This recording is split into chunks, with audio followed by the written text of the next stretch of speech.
नमस्कार साथियों, आज मैं आप लोगों को इलेक्ट्रिसिटी का एक नए टॉपिक लेके आया हूँ जो फिजिक्स का चैप्टर फर्स्ट है। इसमें हम लोग पढ़ने वाले हैं electricity.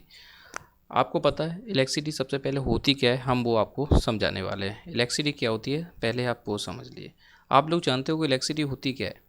Electricity is an important source of energy in the modern time. Modern समय में इलेक्ट्रिसिटी हमारे लिए बहुत ही ज़्यादा इंपॉर्टेंट स्रोत बना हुआ है एनर्जी का। अगर आपसे कोई पूछ लेता है इलेक्ट्रिसिटी क्या होती है, तो ये क्या होती है ना, इलेक्ट्रिसिटी एक सोर्स ऑफ एनर्जी है। क्या ये सोर्स ऑफ एनर्जी है जिससे आज हम मॉडर्न समय में अपनी इलेक्ट्रॉनिक डिवाइस को चलाते हैं, like a fan, TV, fridge, cooler, AC, mobile, laptop, etc. ठीक है, ये वर्क कैसे करता है हम इसके बारे में आज पूरी डिटेल में पढ़ने वाले हैं, है ना। तो सबसे पहले आज हम इसमें इलेक्ट्रिक चार्ज देखो। जो भी इलेक्ट्रिसिटी है ना वो इलेक्ट्रिक चार्ज पर डिपेंड करती है। तो इलेक्ट्रिक चार्ज क्या होता है बहुत से बच्चों को नहीं पता होता, आज हम वही बताएंगे। देखो इलेक्ट्रिक चार्ज क्या होता है। Electric charge is a property of particle that causes it experience a force. यानी जो इलेक्ट्रिक चार्ज है ना, ये पार्टिकल की प्रॉपर्टी होती है। प्रॉपर्टी समझे, मतलब विशेषता होती है। That it's cause a experience a force, ये फोर्स को महसूस करने लगता है। कब? When place in electric field, किसी भी इलेक्ट्रिक फील्ड में रख दिया जाए तो वो क्या अपने आप पर एक फोर्स महसूस करने लगता है। इलेक्ट्रिक चार्ज को थोड़ा समझने के लिए और समझाते हैं। कभी कभी आपने देखा होगा, आप एक स्केल लीजिएगा, ये इस प्रकार से एक स्केल लीजिए। इस स्केल को आप ना अपने बालों से रगड़िए। रगड़ने के बाद आप पेपर के छोटे टुकड़ों को उठा सकते हो। ये आपने कई बार किया होगा। क्यों होता है ऐसा वो भी समझ लो। क्योंकि आपका जो स्केल है वो प्लास्टिक का होता है या फिर ग्लास का होता है। तो उस वक्त क्या होता है, ये न्यूट्रल होता है, इस पर कोई चार्ज नहीं होता। जैसे ही आप इसे अपने वालों से रगड़ते हो तो वो क्या करता है, इस पर चार्ज आ जाते हैं। चार्ज आ जाएंगे, जैसे ही कोई चार्ज पार्टिकल होगा तो उसका एक इलेक्ट्रिक फील्ड जनरेट हो जाता है। क्या हो जाता है? एक इलेक्ट्रिक फील्ड जनरेट हो जाता है ना, जो कि हमने आपको समझाया। ये इलेक्ट्रिक फील्ड जनरेट हो जाएगा। अब जैसे ही ये हमारे कागज़ के पार्टिकल्स थे, ये इसको इलेक्ट्रिक फील्ड के अंदर हमने इसे क्या स्केल को पास लेके आए तो ये कागज़ के टुकड़ों को उठाने लगेगा। तो ये भी हमारा क्या होता है, एक इलेक्ट्रिक चार्ज होता है। समझ में आ गया होगा। अब ये स्केल क्यों उठाने लगा आपको पता था, ये चार्ज हो गया। कैसा हो गया? चार्ज। अब बात करते हैं हम चार्ज की। चार्ज हमारे दो प्रकार के होते हैं, पॉजिटिव चार्ज और नेगेटिव चार्ज। ठीक है, तो चार्ज की प्रॉपर्टीज़, एक बात और हम आपको बता दें, जब इलेक्ट्रिसिटी हमारे दुनिया में जब भी आई थी ना, तब चार्ज के बारे में किसी को ज़्यादा जानकारी नहीं थी।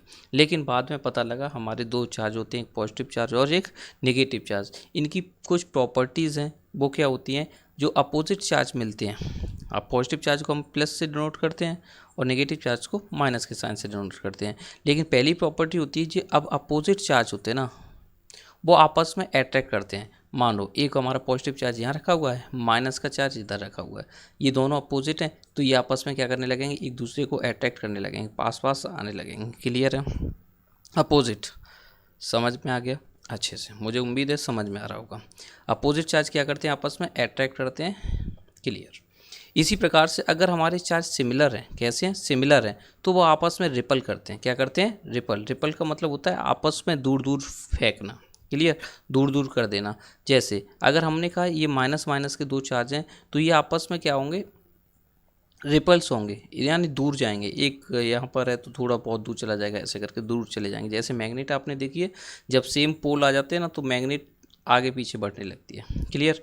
तो हमें पता लग गया प्रॉपर्टी ऑफ चार्ज, मतलब पहला अपोजिट चार्ज मिलते हैं। अगर एक माइनस और एक प्लस होता है तो हमारा क्या होगा, अट्रैक्ट करेंगे। लेकिन अगर दोनों सिमिलर यानी सेम चार्ज होते हैं, जैसे माइनस माइनस का था, तो आपका क्या करेंगे, ये रिपल करेंगे। क्या करेंगे? रिपल एक दूसरे को। या फिर प्लस प्लस के होंगे तब भी क्या करेंगे, रिपल्स करेंगे। ये होती है हमारी इसकी प्रॉपर्टीज़। मुझे उम्मीद है आपको समझ में आ गई होगी। नेक्स्ट देखते हैं कुछ और भी। अब देखने सबसे इम्पोर्टेंट और सबसे डाउटफुल दो चीज़ें आती हैं हमारी, एक आती है इलेक्ट्रिक पोटेंशियल और एक आता है पोटेंशियल डिफरेंस। यहाँ बच्चों को ना हर बात परेशानी होती है, इसमें बच्चा समझ ही नहीं पाता कि हम क्या करें। इलेक्ट्रिक पोटेंशियल और पोटेंशियल डिफरेंस, आज ये वर्ड हमने देखो छोटी सी डेफिनेशन भी बनाई है समझाने के लिए। देखो क्या है, पहले हम अपनी लैंग्वेज में बता देते हैं। जो इलेक्ट्रिक पोटेंशियल है ना, मानो ये हमारी पूरी दुनिया है, ठीक है। यहाँ कहीं बाहर एक चार्ज रखा है, यूनिट पॉजिटिव चार्ज, हमें इस चार्ज को यहाँ लाना है। अगर बाहर से, यानी ये क्या पॉइंट हो गया, इनफाइनाइट पॉइंट से कि इस जगह लाने में जो हमें काम करना पड़ा, यानी वर्क डन करना पड़ा, उसे हम इलेक्ट्रिक पोटेंशियल कहते हैं। समझ में आया? अकॉर्डिंग टू डेफिनेशन समझ लेते हैं। Electric potential is work done in a moving a unit positive charge from infinite to that point. यानी इलेक्ट्रिक पोटेंशियल जो होता है ना, वो वर्क डन होता है किसका, in moving a unit positive charge, unit positive charge को मूव करना फ्रॉम इनफाइनाइट, कहाँ से, इन्फिनिटी टू दैट पॉइंट, किसी एक स्थान पर लाने में। समझ में आ गया होगा, मुझे उम्मीद है। यानी इलेक्ट्रिक पोटेंशियल क्या होता है, एक इनफाइनाइट से यूनिट पॉजिटिव चार्ज को किसी पॉइंट पे ला के रखते हैं, उसमें किया गया कार्य हमारा इलेक्ट्रिक पोटेंशियल कहलाता है। इसका जो ऐसा यूनिट होती है वो बी फॉर बोल्ट से डिनोट की जाती है, किससे, बोल्ट। ओके, कोई दिक्कत नहीं, समझ में आ गया होगा। नेक्स्ट आपको बताते हैं हम पोटेंशियल डिफरेंस। देखो ज़्यादा अंतर नहीं है, एक ही चीज़ होती है, लेकिन आपके एग्ज़ाम में इलेक्ट्रिक पोटेंशियल नहीं ज़्यादातर पूछा जाता, लेकिन पोटेंशियल डिफरेंस का बहुत ज़्यादा वर्क है। समझ लो पोटेंशियल डिफरेंस क्या है। Potential difference is the work done in moving a unit positive charge from one point two another. मतलब मानो ये है कमरा, एक यहाँ पर रखा हुआ चार्ज है ना, इस चार्ज को मैं सोच रहा हूँ यहाँ पर शिफ्ट कर दूँ, यानी पास में, अब इनफाइनाइट से नहीं, एक पॉइंट से दूसरी पॉइंट पे चार्ज को लाने में जो किया गया वर्क डन, उसे हम क्या कहते हैं, पोटेंशियल डिफरेंस। समझ में आया? Potential difference is work done, potential difference work done होता है in moving a unit positive charge from one point two another, एक पॉइंट से दूसरी पॉइंट पे ले जाने को में जो किया गया काम को हम क्या कहते हैं, पोटेंशियल डिफरेंस। ठीक है, इसकी भी ऐसा यूनिट हमारी क्या होती है, बोल्ट होती है। क्या होती है, बोल्ट। हम इसे V से डिनोट करते हैं, फॉर्मूला हमने आपको समझा दिया क्या है, V बराबर में W/Q। यहाँ पे W क्या है वो भी समझ लो, W यहाँ पर क्या है, where, W is work done, क्या है हमारा, वर्क डन, किया गया काम, कितना काम किया है, और Q हमारा क्या होता है, चार्ज, और B हमारा होता है पोटेंशियल डिफरेंस। तो ये फॉर्मूला आपको बहुत इंपॉर्टेंट है, याद रखना है, क्योंकि कई फॉर्मूले बनेंगे। आप जब ओम्स लॉ आगे पढ़ोगे तो एक और V इक्वल टू में IR आ जाएगा। ठीक है, तो एक ये फार्मूला आपको और एक ये फार्मूला, दोनों आपके किसके हैं, पोटेंशियल डिफरेंस के हैं। क्लियर? तो आपको फार्मूलेज ही याद रखने होते हैं कि कौन सा फार्मूला कब यूज़ हो रहा होगा। देखो अब V के 2 फार्मूले हो चुके हैं। क्लियर? तो आगे और बढ़ते हैं, है ना। तो आपको ये समझ में आ गया होगा। अब देखो पोटेंशियल डिफरेंस का थोड़ा सा एक एग्जांपल हम आपको थोड़ा सा समझाने की कोशिश करते हैं। यहाँ से पोटेंशियल डिफरेंस का फॉर्मूला याद कर लो, क्या है हमारा, V बराबर में W/Q। आप जानते हो B हमारा पोटेंशियल डिफरेंस होता है, W हमारा वर्क डन, और Q हमारा होता है चार्ज। आप जानते हो चार्ज की ऐसा यूनिट क्या होती है, कूलाम्स। क्या होती है, कूलाम्स। याद रखना इस बात को, ठीक। चलो थोड़ा सा समझते हैं। देखो ये हमने एक एग्जांपल लिया है जिसमें आपको हम समझाने वाले हैं कि कैसी वर्ड प्रॉब्लम हमारी ज़्यादातर आती है। देखो एक एग्जांपल लिया हुआ है ताकि आपको थोड़ा सा क्लियर हो जाए। अब potential difference across a bulb is 12 volt. देखो पोटेंशियल डिफरेंस बता दिया है, पोटेंशियल डिफरेंस यहाँ भूल गए हम, चलो कोई नहीं, आप लिख दे रहे हैं potential difference a bulb is 12 volt. और वोल्ट समझ जाओ कि ऐसा यूनिट किसकी है, वोल्ट, यानी आपकी ये बी की वैल्यू होगी, यानी पोटेंशियल डिफरेंस बी की वैल्यू कितनी होगी, 12। हाउ मैनी जूल भी इलेक्ट्रिक एनर्जी, जैसी जूल की बात समझे ना, तो आपका वर्क डन पूछा जा रहा है, वर्क डन का मतलब डब्लू पूछा जा रहा है, ये बात आप क्वेश्चन मार्क लगा लो। समझ में आ गया।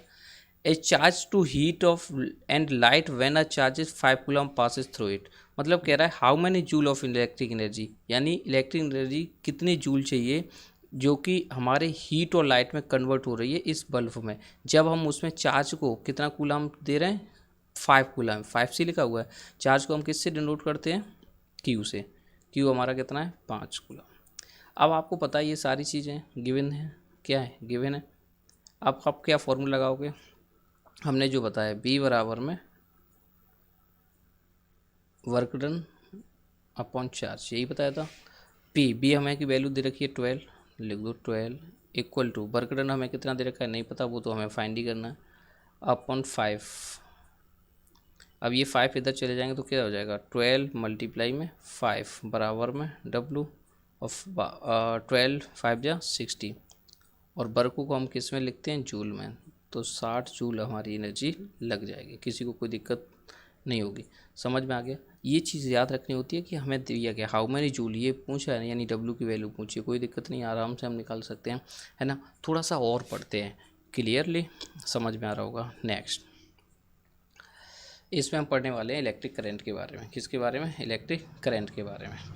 Electric current is a flow of electric charge. Electric current क्या होता है? जो इलेक्ट्रिक चार्ज होते हैं ना, वो फ्लो करते हैं पर यूनिट टाइम, एक समय में। मान लो ये हमारा तार जा रहा है, वायर जा रहा है, वायर मतलब तार, इसमें करंट फ्लो हो रहा है। हम एक पॉइंट को उठा लेंगे, मान लो इस पॉइंट पर एक सेकंड में कितने चार्ज यहाँ से पास हो रहे हैं, यानी इलेक्ट्रिक चार्ज कितने गुजर रहे हैं, वो हमारा होता है इलेक्ट्रिक करंट किसी एक पॉइंट पर। समझ रहे हैं? तो electric current is a flow of electric charge per unit time. समझ में आ गया होगा। तो देखो, अब इस डेफिनेशन को आप अपने फॉर्मूले बेसिस पे भी बना सकते हो। कैसे? जैसे करंट का फॉर्मूला I बराबर में Q/T होता है। करंट को किससे डिनोट कर रहे हैं हम? I से। किससे? I से। करंट को किससे डिनोट किया जाता है? I से। कोई दिक्कत नहीं।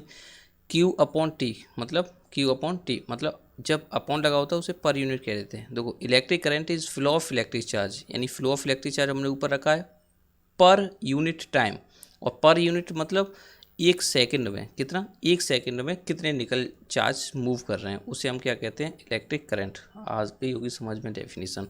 यहाँ पर भी आपका क्यू क्या है? आपका चार्ज है। टी आपका क्या है? टाइम है। और आई हमारा क्या है? इलेक्ट्रिक करंट यानी करंट है। देखो, जो ऐसा यूनिट होती है ना करंट की, वो क्या होती है? हमारी एम्पियर होती है। क्लियर हुआ? अब करंट भी हमारे दो प्रकार के होते हैं, एक एसी करंट होता है, दूसरा डीसी करंट होता है। एसी करंट इसे हम अल्टरनेट करंट कहते हैं, डीसी करंट को हम क्या कहते हैं? डायरेक्ट करंट कहते हैं। क्या कहते हैं हम इसे? डायरेक्ट करंट कहते हैं। क्लियर समझ में आया होगा। आप अब एसी करंट कौन सा होता है? जो आप घर में इलेक्ट्रिकल सामान यूज़ कर रहे हो, फ्रिज है, कूलर है, एसी, टीवी, सब एसी करंट से चलने वाले हैं। लेकिन जो बैटरी में हम स्टोर करते हैं वो हमारा डीसी करंट होता है। किसी दिन इस पे हम सेपरेट वीडियो बनाएंगे, तब आपको इसे हम समझाएंगे। लेकिन आज छोटा सा टॉपिक आज हमने इतना ही लिया है। आपको इसमें सबसे वही मेन दो पॉइंट थे। कौन से दो पॉइंट मेन थे आपको बता दें? इलेक्ट्रिक पोटेंशियल और पोटेंशियल डिफरेंस। ये दो पॉइंट को हमने बहुत अच्छे से क्लियर किया है। उम्मीद है आप लोगों को ये समझ में आएंगे। एक हमारा इलेक्ट्रिक पोटेंशियल और एक इलेक्ट्रिक पोटेंशियल डिफरेंस। ठीक। अब हम कल आपको बहुत इंपॉर्टेंट लेके आएंगे ओम्स लॉ। क्या लेके आएंगे हम? Ohm's law. ठीक है, हर बार इससे क्वेश्चन पूछे जाते हैं और मुझे उम्मीद है कि इस बार भी आएंगे, तो बहुत अच्छे से आप लोगों को सीखना पड़ेगा। क्लियर है? मुझे उम्मीद है सभी बच्चों को ये समझ में आया होगा। तो हम आज के लिए इतना ही रखते हैं। अब मिलेंगे हम नेक्स्ट वीडियो यानी कल मिलेंगे। Thank you and bye.